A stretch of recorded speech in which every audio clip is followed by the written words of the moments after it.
꺾었지 않는 힘은 뒤늦은 반성, 그러나 진정성 논란입니다. 지난 수요일 서울시장, 부산시장 보궐선거에서 국민의힘이 4연패의 사슬을 끊고 압승했습니다. 그 후폭풍은 고스란히 더불어민주당을 강타하고 있습니다. 어제 하루만 해도 반성과 혁신의 목소리가 여기저기서 터져나왔는데요. 저희가 시간표를 하나 준비했습니다.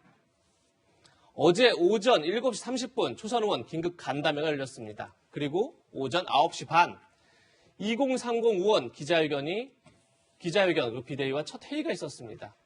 11시 20분에는 비대위원장과 2030 위원회 간담회가 있었고 다시 오후 2시에는 초선 의원들의 입장문 발표가 있었습니다.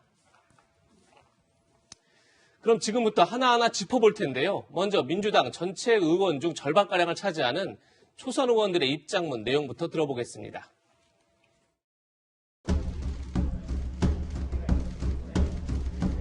더불어민주당의 당원 당규에 의하면 이번 보궐선거에서 민주당은 후보를 공천하지 않았어야 합니다.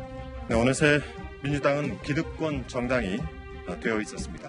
청년 유권자들을 가르치려 들었습니다. 저희들이 그 처절함을 제대로 공감하지 못했습니다. 변해야 합니다. 변하겠습니다. 저희 초선 의원들부터 달라지겠습니다. 민주당 혁신에 앞장서겠습니다. 당 혁신의 주체가 되겠습니다. 우리가 공감을 한 적이 있었던가? 분노의 크기가 왜 이렇게 큰지 고민이나 성찰을 한 적이 있었던가? 그것에 대한 그 반성을 담은 문장입니다. 겸손하고 죄송스러운 태도가 부족했고 다양하게 있었던 2차 가해나 이런 부분들에 대해서 당이 적극적인 입장을 취하지 않았던 그런 행동들에 대한 사과의 마음까지 다 포함했다고 보시면 되겠습니다. 예, 지금 들으신 게 민주당 초선 의원들의 입장인데요. 두 가지가 크게 눈에 띕니다. 하나는 박원순, 오거돈 전 시장 성추행 사건 때문에 치르게 된 보궐선거에 후보를 내지 말았어야 했다. 또 하나는 피해자들에 대한 진심 어린 사과가 없었다. 이 두 가지가 굉장히 눈에 띄는데 최민희 평론가님, 네네. 이 부분 어떻게 들으셨습니까? 자, 이제 뭐 크게 참패를 했고요. 당은 한번 크게 흔들렸고 예. 대선을 향해서 나가야 되니까 민심을 다시 찾아오기 위한 작업은 시작해야 되고 그러니까 우선 반성과 성찰에서 시작할 수밖에 없습니다. 왜냐하면은 이제 국민의 회초리를 맞은 쪽은 집권 여당인 민주당입니다. 그 내부에서 패배의 원인을 분석할 수밖에 없죠. 자, 부동산이냐, LH 사태냐, 또는 이제 관련해서 뭐 이제 김상조 전 정책실장이나 박주민 의원의 이러한 내로남불이냐, 뭐 여러 가지를 다 고민 검토했을 건데 네. 지금 우선 크게 두 가지로 요약된 거예요. 우선은 선거가 발생하게 된 원인, 민주당 쪽에서 제공이 된 거죠. 물론 이제 개인적인 행위이긴 합니다만 소속 정당인 이 민주당의 책임이 있는 거죠. 이 선거에 후보를 내지 말았어야 한다. 예. 결과론적으로 지금 생각해 보면 그랬더라면 민주당에게는 훨씬 다른 이제 국면이 열렸을 것 같아요. 예. 선거의 결과로부터 일단 자유로울 수가 있는 거죠. 그렇죠. 정의당도 내부에서 불미스러운 사태 때문에 결국은 후보를 안 냈는데 최소한 뭐 정의당이 그 이후에 더 좋아졌다고 보기는 어려워요. 민심의 바로미터로 측정해 본다면. 하지만 선거 결과로부터는 자유롭습니다. 그리고 계속 내부에서 쇄신을 해야 되는 거거든요. 네. 결과론적으로는 참 바람직한 분석인데 문제는 냈다는 거죠.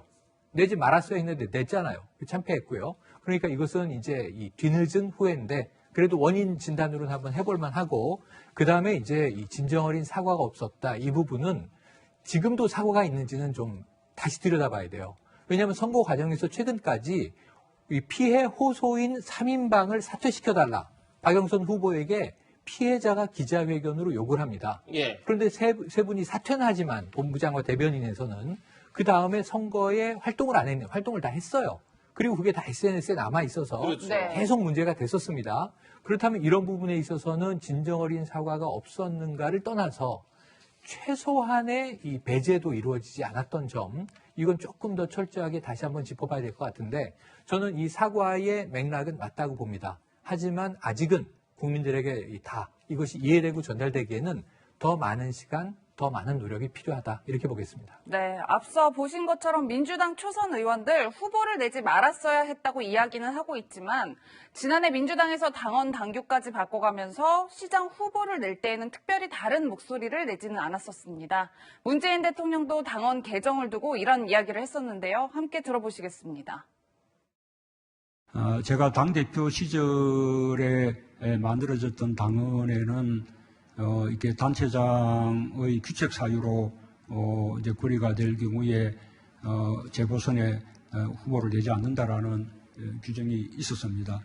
그러나 당원은 우리 헌법이 고정불변이 아니고 국민의 뜻에 의해서 언제든지 헌법이 개정될 수 있듯이 당헌도 고정불변일 수는 없습니다. 민주당의 당원들이 당헌을 개정하고 또 후보를 내기로 결정한 것이기 때문에 나는 민주당의 선택 그리고 민주당 당원들의 선택에 대해서 존중하는 그런 생각을 가지고 있습니다.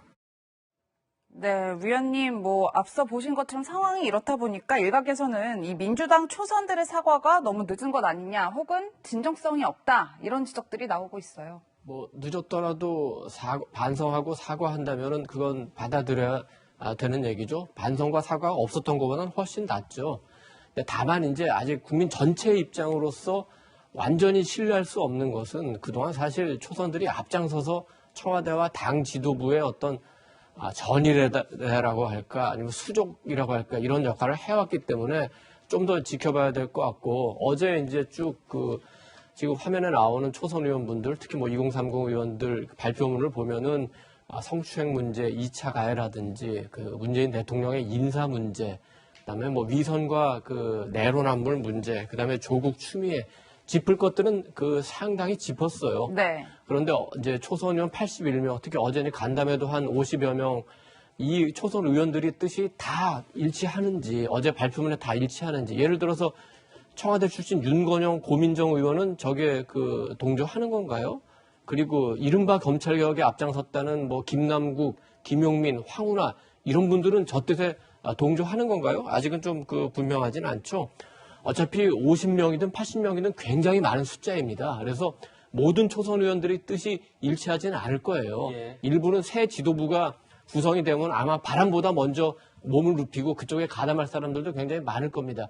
그러나 일부는 진정성을 가지고 어제 발표를 실행해 나갈 사람도 있어요. 그렇게 된다면 그분들의 국민들로부터 그분들은 진정성을 인정을 받고 향후 정치하는데 굉장히 이제 주목을 받게 되겠죠. 네. 전체 초선 의원들의 입장문 발표와 별도로 민주당 내 2030 청년 의원 5명이 따로 기자회견을 열기도 했습니다. 여기선 이런 얘기가 나왔습니다.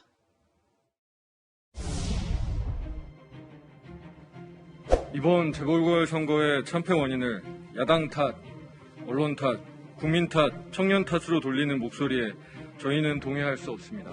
검찰개혁은 종전에 많은 국민들이 공감하는 정책이었으나 추미애, 윤석열 갈등으로 점철된 추진 과정에서 국민들의 공감대를 잃고 말았습니다. 조국 전 장관이 검찰개혁의 대명사라고 생각했습니다.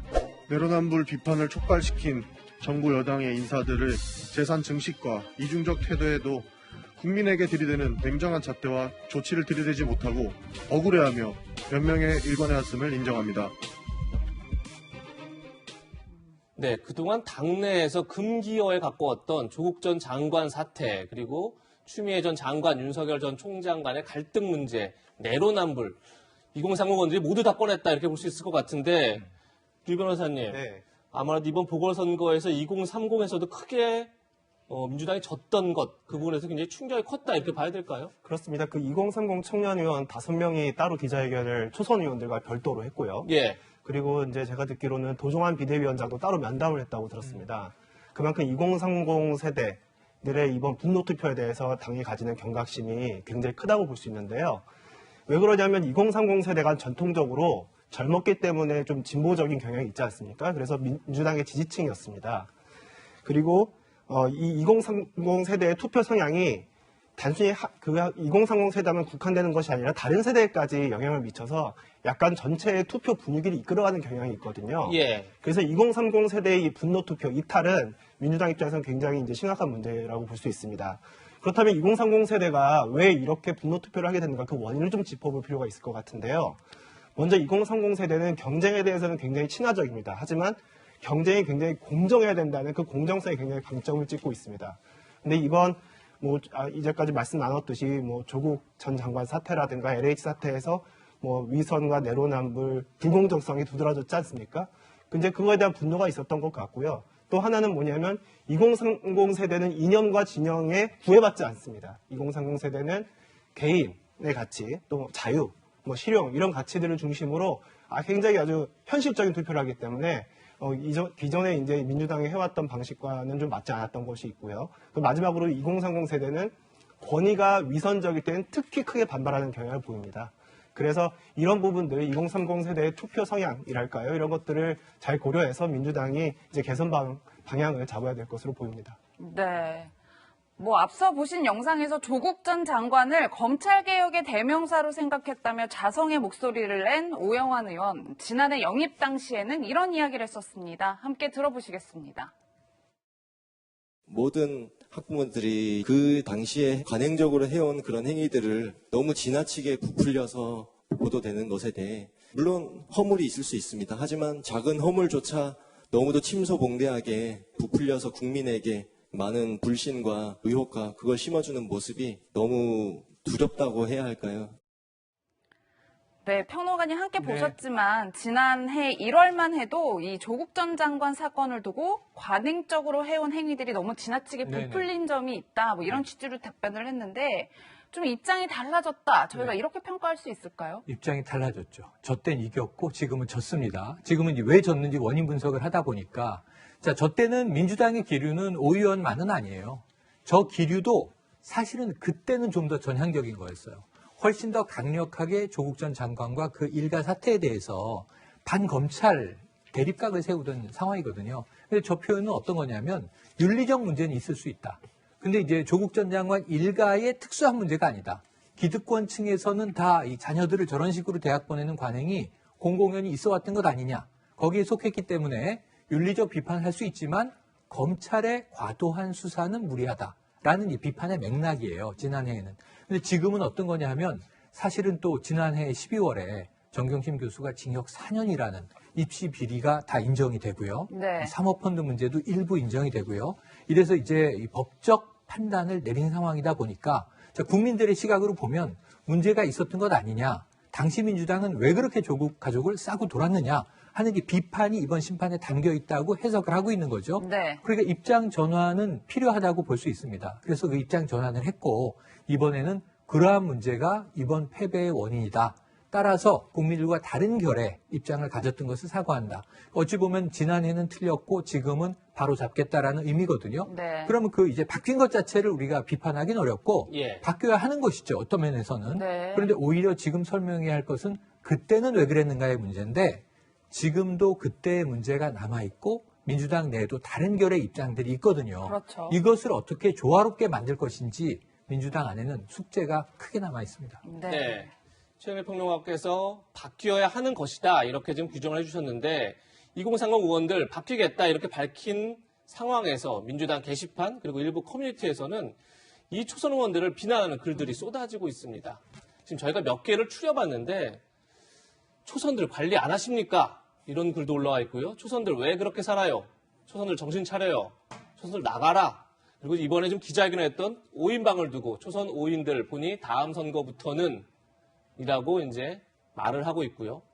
굉장히 비판적인 글들이 많은데 이런 당내 강성 지지층들의 문제, 논란 사실 뭐 처음은 아니죠. 그런데 과연 초선 의원들이 이런 분위기 속에서 계속 자기 목소리를 낼까 이런 이제 걱정이 드는데 이도원 의원님 보실 때는 어떠십니까? 지금 우리가 화면에서 보고 있는 이른바 친문 강성 지지자들의 어떤 주장이라는 것이 과연 그 우리 사회의 상식과 맞는 건지 이성과 맞는 건지 합리성과 맞는 것인지 이거는 우리 초선 의원분들이 보기에도 충분히 판단할 수 있을 겁니다.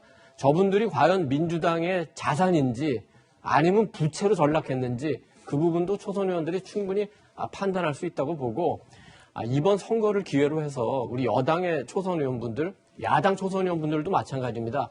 한번 내가 왜 정치를 하는지 이걸 한번 아주 심각하게 성찰해야 될 때가 됐다고 봅니다. 그냥 유명해지고 싶어서 권력을 잡고 싶어서 아니면 월급 받기 위해서 정치한다면은 그분은 그냥 이제 이 정치권에서 아마 먼지처럼 아마 사라지게 될 겁니다. 그렇지 않고 그래도 뭔가 이 사회가 좀 올바른 방향으로 가는데 기여하겠다. 그런 생각을 갖고 어떤 소명의식을 갖고 있다면 그래도 앞으로 이 정치권에서 뭔가 본인의 역할을 찾을 수 있겠죠. 아니면 좀 더 큰 가치, 뭐 산업화, 민주화 또는 뭐 어떤 특권 철폐 이런 게 될 수 있을지 모르겠습니다. 그런 명확한 자기의 뜻을 갖고 정말 일로 매진한다면 역대 대통령들처럼 큰 정치인들이 될 수 있습니다. 그거는 본인이 결심하고 실행하게 달렸어요. 그런데 저런 친문 강성 지지자들의 뭐 어떤 댓글이라든지 주장에 휘둘린다면 아마 두 번째, 세 번째는 굉장히 어렵고 먼지처럼 전락하는 첫 번째 정치인 부류로 가기가 굉장히 쉬울 겁니다. 네. 이렇게 여권 내 강성 지지층 문제는 어제 오늘의 이야기는 아닙니다. 유인태 전 국회 사무총장은 강성 지지층을 두고 이런 이야기를 했습니다. 함께 들어보시겠습니다.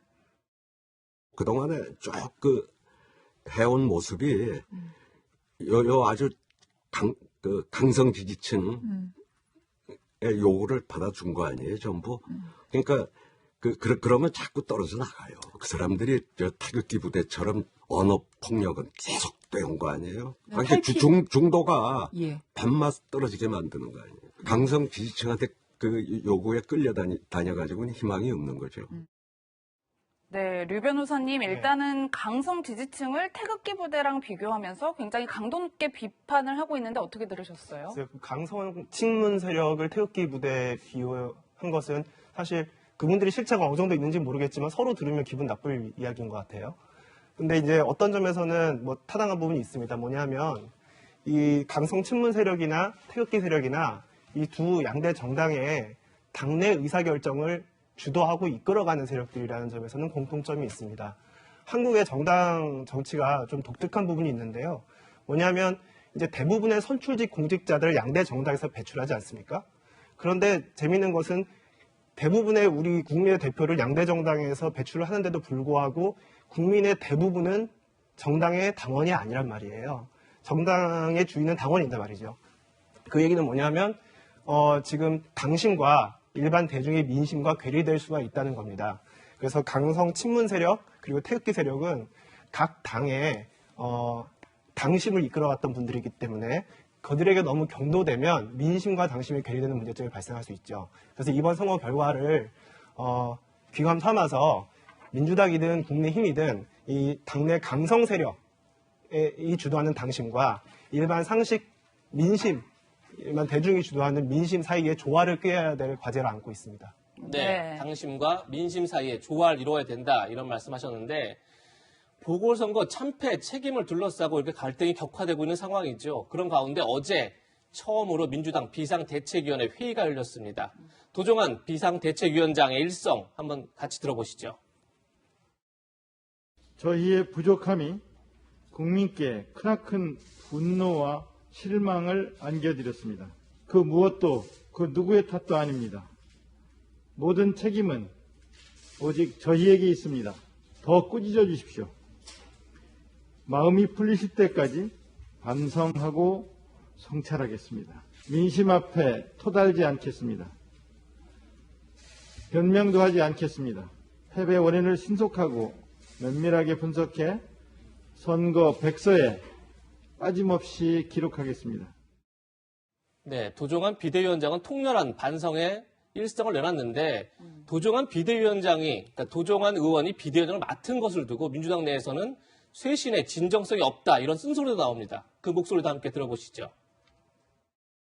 벼랑 끝에 선 정도의 절체절명의 위기에 당이 선 건데 국민의 눈높이가 아니고 또 우리 당내 특정 세력의 눈높이로 그 후보를 뽑는다면 그 쇄신의 그 진정성이 생길 수 있느냐. 쇄신의 당 얼굴로서 당내 특정 세력의 대표를 내세웠다. 그렇다면 솔직히 그거는 면피성 눈 가리고 아웅 하는 식이 될 거고 국민 이 사람들이 아직도 국민을 바보로 보는 거 아닌가 이렇게 보일 수 있지 않을까 해서.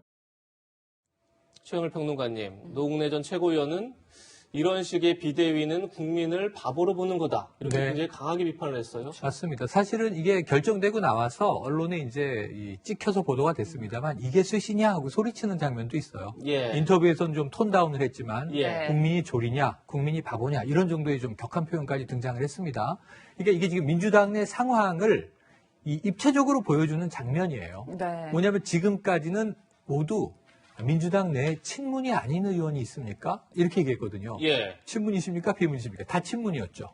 문재인 대통령, 이제 문재인 정부가 끝까지 성공하기를 이제 우리는 지원한다. 이런 입장이었는데 이 패배가 충격을 준 거고요. 이 충격의 결과 본인들의 입장과 앞으로의 노선이 드러나고 있는 과정이에요. 예. 그동안 밝히지 않았었는데 이런 식으로 가서는 남은 1년도 남지 않은 임기, 무엇보다 다가오는 내년 3월의 대선에서 정권을 재창출하기 어렵다는 위기감이 드러나는 건데 간단하게 보면 이제 노웅래 의원 같은 경우는 굳이 따지면 비문 그리고 중도 이런 성향 그러니까 중도적 국민들의 감성에 우리가 맞춰야 되는데 지금도 아직 정신 못 차리고 있다. 왜? 비대위원장이 역할이 많지는 않습니다. 이번에 예. 한 일주일 남짓인데요. 그럼에도 불구하고 결국은 친문 핵심 의원이 다시 비대위원장을 맡지 않았느냐. 그러면 쇄신 기대할 수 있느냐는 비판을 내부에 하고 있는 것이고요. 예. 그것을 피력하고 있는 것인데 저는 이런 입장은 앞으로도 계속 나오게 될 것이다. 자, 언제까지 좀 하나의 대오가 다시 이 질서가 새로 재구성될 때까지 이 패배하자마자 당에서 나온 얘기는 질서 있는 이 재구성, 재준비였거든요. 예. 근데 그 질서 있는은 일단 좀 어려운 것 아닌가. 그렇다면 저는 오히려 모두 다 풀어헤쳐 놓고 난상 토론을 통해서라도 끝장 토론을 통해서라도 하나의 줄기를 만들어가는 과정이 필요한데 지금 제각각 목소리를 내기 시작했다는 점에서는 민주당은 좀 위기로 당분간 더 흘러갈 가능성이 있어 보입니다. 네. 네. 이렇게 여권 내 갈등은 지금 문재인 정부의 핵심 과제 중 하나죠. 검찰 개혁 논란으로 옮겨붙고 있습니다. 다음 두 번째 안내기에서 만나보시죠.